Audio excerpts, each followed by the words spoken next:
Baik, Assalamualaikum warahmatullahi wabarakatuh. Waalaikumsalam warahmatullahi wabarakatuh.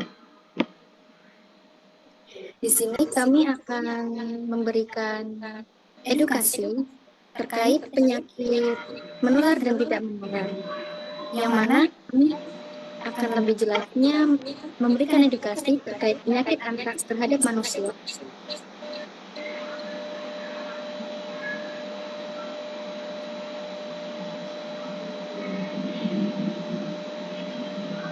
Untuk perkenalkan, terkait penyakit menular dan tidak menular, yang pertama, penyakit menular merupakan kondisi saat kondisi yang disebabkan oleh mikroorganisme seperti virus, bakteri, parasit yang dapat berpindah dari satu individu ke individu lainnya melalui kontak langsung atau media perantara.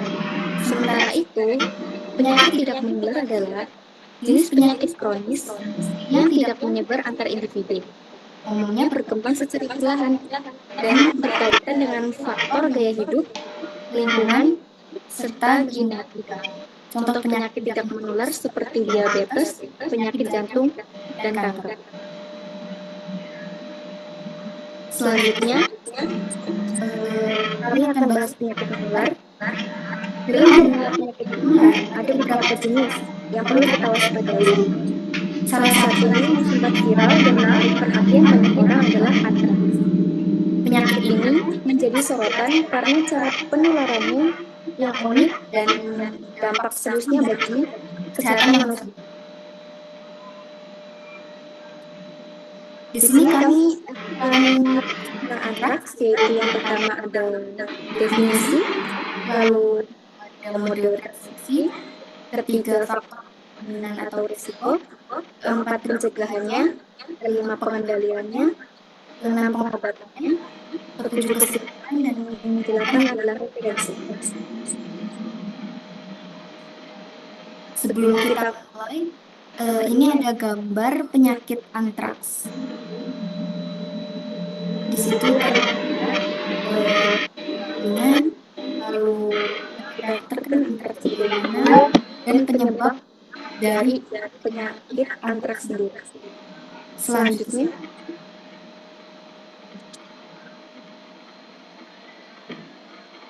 Baik, untuk selanjutnya ada definisi antraks. Penyakit antraks adalah penyakit yang disebabkan oleh bakteri Bacillus anthracis. Penyakit antraks disebabkan oleh Bacillus anthracis yang termasuk genus Bacillus.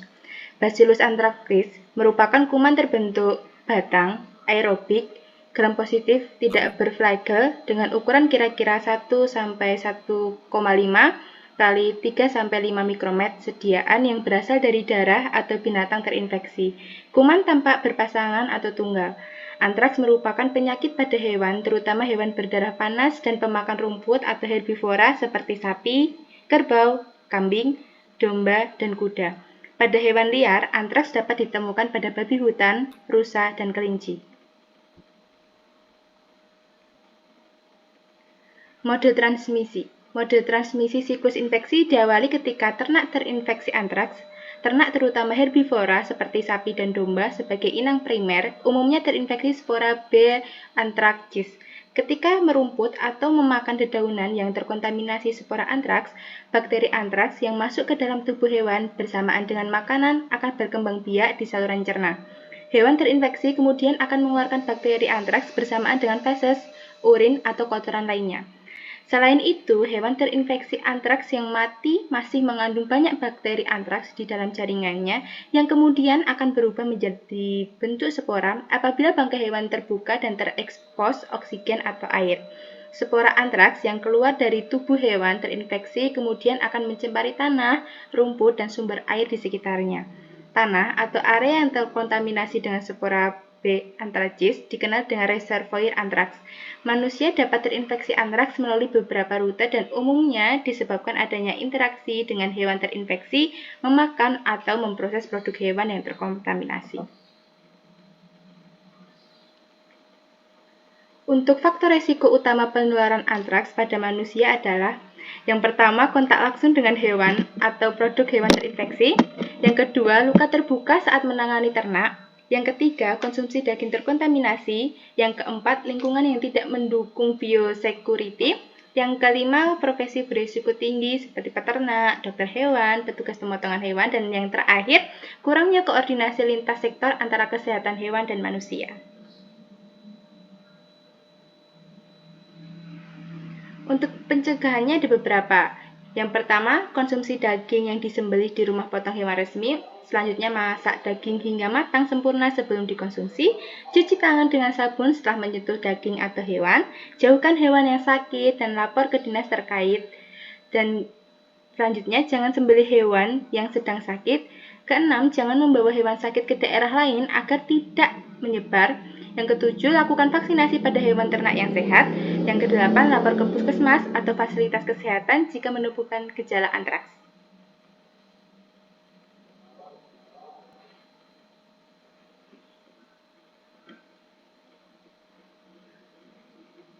Baik, selanjutnya ada pengendalian.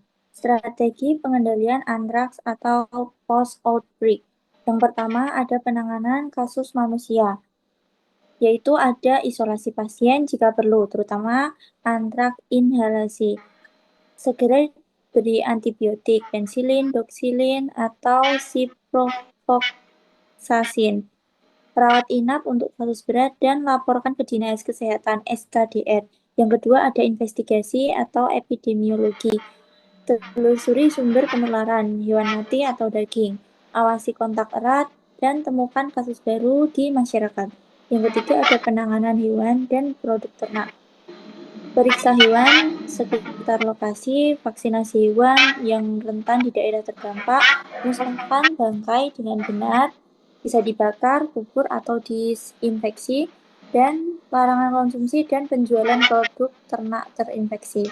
Yang keempat ada pengendalian lingkungan, yaitu disinfeksi lokasi kejadian, awasi tanah bekas penguburan bangkai, sumber spora lama, dan karantina lokal jika perlu.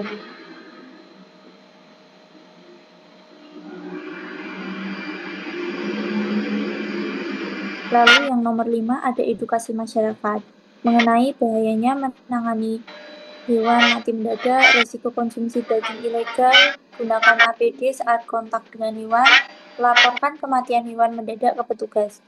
Nomor 6, kolaborasi lintas sektor, One Health, koordinasi dinas kesehatan, peternakan, dan lingkungan. Terapkan prinsip One Health, latih tenaga medis dan dokter hewan. Yang ketujuh ada monitoring dan surveillance. Surveillance aktif manusia dan hewan, peternakan, wilayah epidemis, evaluasi sistem respon cepat zoonosis.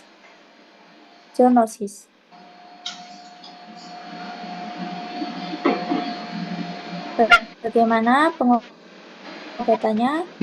Pengobatannya antraks selain melalui obat juga bisa dilakukan lewat operasi. Metode ini efektif dilakukan untuk membuang jaringan yang terinfeksi akibat penyakit antraks yang ditularkan lewat injeksi. Salah satu cara agar pasien bisa sembuh total adalah dengan pemberantasan bakteri melalui obatan antibiotik dan antitoksin. Jenis obat yang diberikan dokter disesuaikan dengan latar belakang pasien, dari usia, dan bagaimana penularan infeksi antraks terjadi. Penyakit antraks membutuhkan penanganan yang cepat karena potensi berbahaya yang disebabkan oleh spora antraks bisa menyebabkan kematian.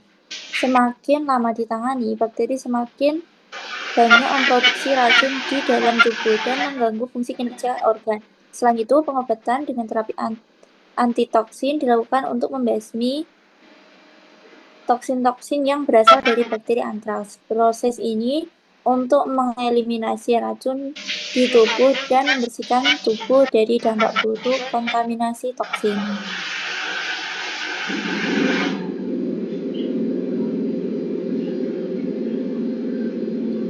Kesimpulannya, kasus antraks merupakan kejadian alamiah yang muncul secara berulang dan sulit diprediksi. Kejadian penyakit antraks pada umumnya manusia masih sering terjadi mengikuti kasus antraks pada ternak. di mana perilaku manusia berpengaruh dalam transmisi penyakit ini. Transmisi antraks ke manusia dipengaruhi oleh kondisi kehidupan dan praktik budaya yang melekat. Tradisi atau budaya memotong atau menyembelih ternak yang ditemukan sakit oleh peternak di negara berkembang termasuk Indonesia sulit dihilangkan, mengingat pada umumnya ternak tidak disembelih di tempat pemotongan resmi rumah pemotongan hewan untuk mempertahankan nilai ekonomi yang bisa diperolehnya dari daging, kulit, dan produk ternak lainnya. Pengendalian penyakit antraks pada ternak lebih efektif dan murah dengan melakukan pencegahan pada ternak secara teratur dan berkesinambungan yang merupakan kunci dalam upaya mengurangi kasus antraks pada manusia. Hal ini tentunya tidak terlepas dari sikap dan persepsi masyarakat peternak terhadap penyakit antraks, seperti mengonsumsi daging yang terinfeksi karena kemiskinan, alasan ekonomi, kepercayaan atau budaya, dan risiko terinfeksi antraks dianggap rendah. Kementerian Kesehatan dan Kementerian Pertanian harus rutin melakukan penyuluhan kepada petani, peternak, serta masyarakat luas tentang penyakit antraks, tidak hanya terkait ada kasus baru atau wabah.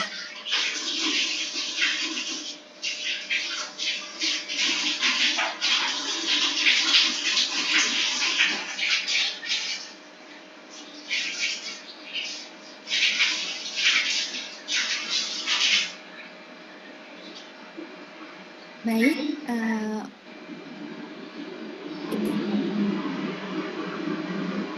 yang dapat kami sampaikan.